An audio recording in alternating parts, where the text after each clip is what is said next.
remarkably different from that in the US, so much so that it's often the first thing that Americans ask me to explain to them.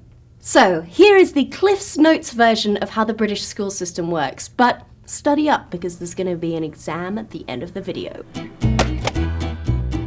Public schools and state schools. What Americans call private schools are called public schools in the UK, and what you call public schools, we call state schools. There are also some private schools that don't call themselves public schools, they call themselves private or independent schools, but most of the ones that Americans are thinking about, you know, where people live in a mansion and wear a very silly uniform, are called public schools. Got it? Most state schools these days are comprehensives, meaning that they accept students of every academic ability, but there was a system that's still in place in some areas of secondary modern and grammar schools. There, kids take a test at 11 to see what type of school they'll go to, the grammar schools being more academic and the secondary moderns more vocational.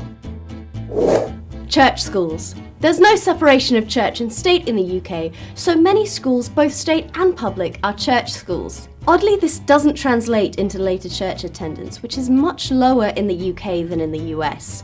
Sort of like how most people don't use algebra after the age of 18, I guess.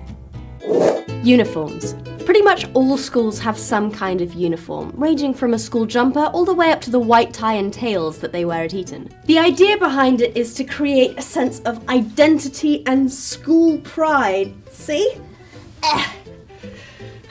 Still fits. Prefects. In British schools, older students can be chosen to be prefects.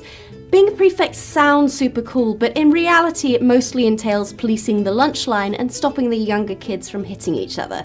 You do get a cool badge though, so that's something. Most schools also have a head boy and a head girl who attend school council meetings and give a speech at prize giving at the end of the year. Oh, prize giving is the closest thing that we have to a graduation ceremony. Exams. National exams are a huge part of the British school experience. It's all very simple. You take GCSEs at 16 and then A-levels at 18, which are kind of like AP exams, but different. Also, in Scotland they study for Highers instead of A-levels, and GCSEs used to be called O-levels.